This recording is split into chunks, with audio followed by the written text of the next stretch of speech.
Hi, my name is Captain Raul Angulo, and thanks for checking out Drills You're Not Going to Find in the Book. That's going to be presented at the next FDIC International. A lot of you know me already, but just in case, I retired from the Seattle Fire Department with over 36 years of honorable service. I was the senior captain, and I'm Captain Emeritus of Ladder Company 6. I've served on engine companies and ladder companies as a firefighter, lieutenant, and captain. I served a tour at the 911 center as a dispatcher for Seattle. I was a recruit drill instructor for the academy. I've been a member of the hazmat team, the USAR Urban Search and Rescue team, and the wildland firefighting team. I'm an author for Fire Engineering and fireengineering.com. My articles have appeared throughout the years since 1996. I'm a featured author, and I'm on the editorial advisory board for Fire Apparatus and Emergency Equipment magazine. I also have written for the International Firefighter in England. So anyway, I've been teaching at FDIC since 1996, so I've been around a while. I teach throughout the United States. I have taught in Canada, Mexico, even as far south as Honduras, and I teach on fireground strategy and tactics with an emphasis on firefighter accountability systems.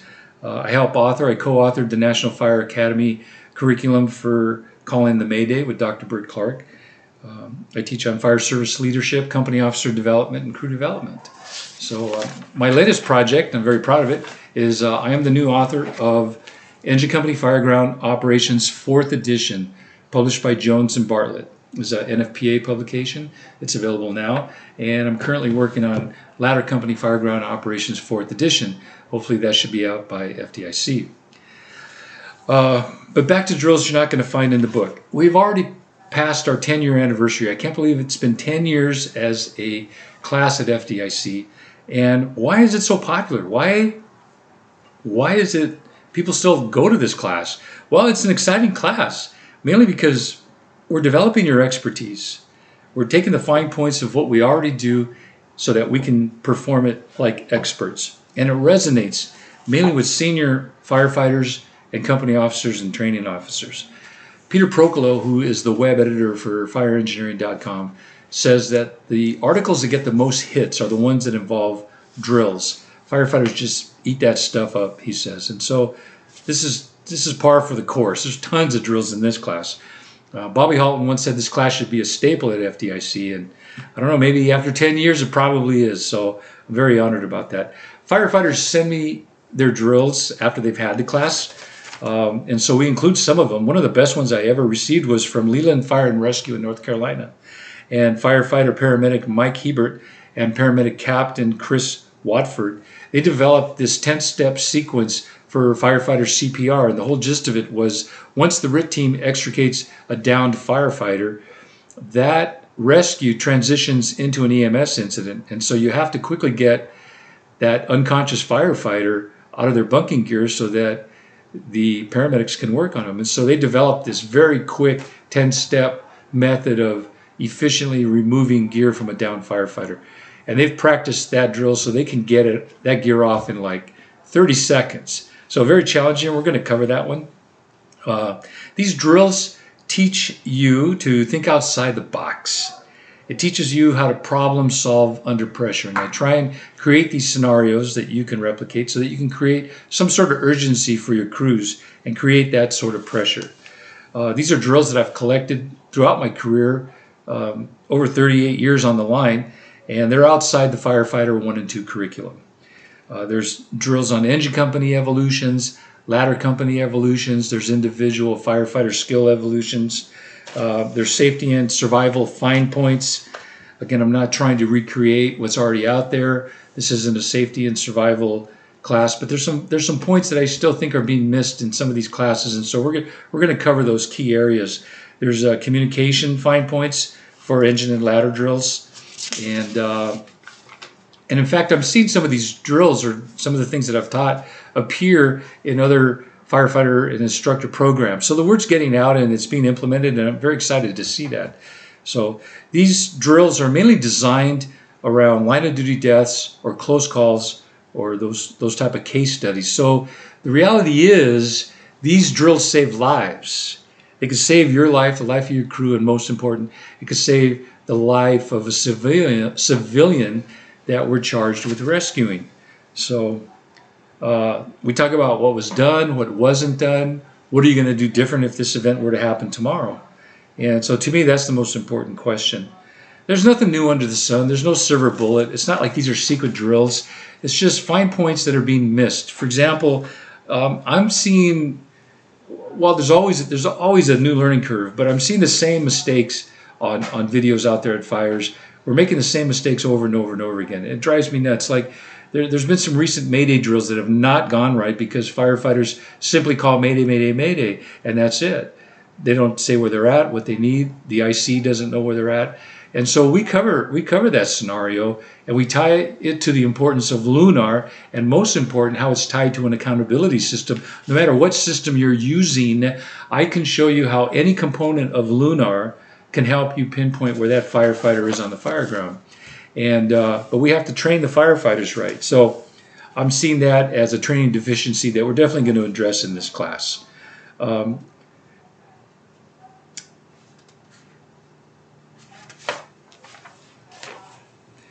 Another example of a case study is that we've seen is, for example, the fire captain, Pete Dern from Fresno. This is a firefighter that was sounding the roof, and he went through the roof, big old fireball, right?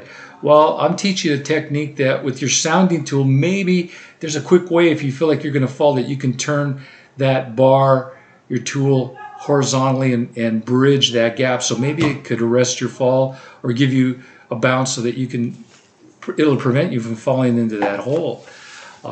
We cover that. There's I'm going to show you how to make a floating ladder using life preservers and life rings. A lot of us have waterfront where there's vessels, commercial vessels or tourist vessels. Like in Seattle, we have the boat, the duck, which is an amphibious land and sea vessel. Some cities have that, but they've had incidents where people have drowned on that. So I'm going to show you how to make a floating ladder. So with one rescue swimmer, you can tow this floating ladder out and maybe rescue 8 people at a time in a single event. So that's kind of cool. There's discussions on buddy to boss, how that's going to affect drills when the new firefighter gets promoted to company officer. We talk about why firefighters dread drilling. We're going to help you look for good drill sites within your district. I'm showing you how to do a vertical ventilation cut sequence using cardboard boxes, a nice visual aid when you get new firefighters or maybe somebody who's working overtime or gets detailed into the ladder company for one shift. You can demonstrate the cut sequence if you were to get a rooftop ventilation assignment for that shift, so it's really helpful. We show you how you can construct a polymer dollhouse or a little prop where you can burn in the back of the fire station, not considered a live burn, but you can demonstrate door control, flow path, bidirectional flow path, unidirectional flow path, ventilation. So that's you can also use a thermal imager with that. So these are things that I'm going to show you in this class so you can conduct these experiments at the fire station. There's an experiment on firefighting Class A foam, so the firefighters will understand how that works. And there's tons of equipment drills. There's random engine and ladder drills. We just don't do engine. We just don't do ladder because it gets boring. So we mix it all up. And so each drill is all by itself. And we move from one to the next, to the next, to the next. There's portable radio drills. There's coupling drills, which help firefighters manipulate all the couplings. There's firefighter rescue drags that I can show you using a pike pole or a baby ladder. We have a rack drill, rescue air kit drill, apparatus driver tips, aerial operator tips. I'm going to show you how you can make your own elevator key. I'm going to show you how you can lift a car using a roof ladder or a ground ladder. There is hose positioning.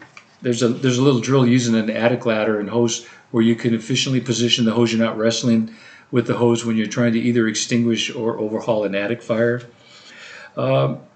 We have a hose evolution for 3-story townhouses. There's 2.5-inch hose handling drills. I'm going to show you how you can construct and set up unmanned monitors. And I'm going to show you how you can make a basement attack nozzle using a roof ladder and a Bresnan distributor nozzle. There's some competition drills for the individual firefighter. There's one I call the wall, which shows you the different ways a firefighter can scale a 7-foot concrete wall. There's a hangman drill, just a stamina drill to see how long you could hold on in a vertical position with your hands with all your gear on. If it were me, not very long.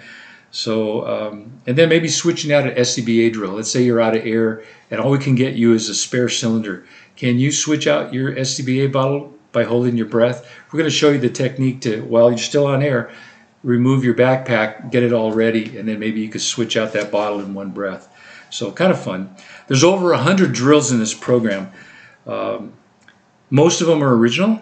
A lot of them are from old training manuals that are out of print or inaccessible to firefighters. A lot of them come from senior firefighters themselves. In fact, that's where a lot of the wisdom is at. I like to compare it to a crew of 4 that have 30 years experience each. If all these firefighters retired at the same time, that's 120 years of experience that walks out the door, and many times it goes uncaptured. And many times that reason is because you never asked them. So we're going to cover that expertise in this class. Like I said, the drills are random. There's no start. There's no finish. We finish a drill. We'll get as many as we can done in the 4 hours. And when we're out of time, we just stop. But the best thing is that this PowerPoint is a big, giant PowerPoint, almost 2 gigabytes. But everybody is going to get a thumb drive who attends this class with the entire presentation. So everything we covered, as well as the drills that we didn't get time to cover, will be on this thumb drive, and you will get that. These PowerPoints are shot in sequence, so they're easy to understand, they're easy to replicate, and easy to follow. I did add text, so you can, it's unlocked, so you can take one drill, pull it out of the main program, and insert it into your current PowerPoint for the specific subject matter. It's for you to have. It's for you to have. In Canada, there's like 656 fire departments. In USA, there's like 1.3 million firefighters. We've trained over 1,000 firefighters so far at FDIC, so 1,000 minus 1.3 million. Let's see, that is, ooh, look, squirrel. Well, bottom line is there's a lot of you guys that still haven't taken this class. So I don't know how many more years I'm going to keep doing it, but I am going to do it. I'm going to keep going until the need goes away or the interest goes away. So I'm glad that you're checking this out. You will have fun. I'm going to give you everything I got. Everything I got. I'm not holding anything back. So you get the thumb drive. You're going to get from the publisher a 30% discount on Engine Company Fireground Operations 4th edition, as well as 30% off the Ladder Company Fireground Operation book. All these drills have been tried by me and my crews over the years. They work, they're effective, and most important, they're safe.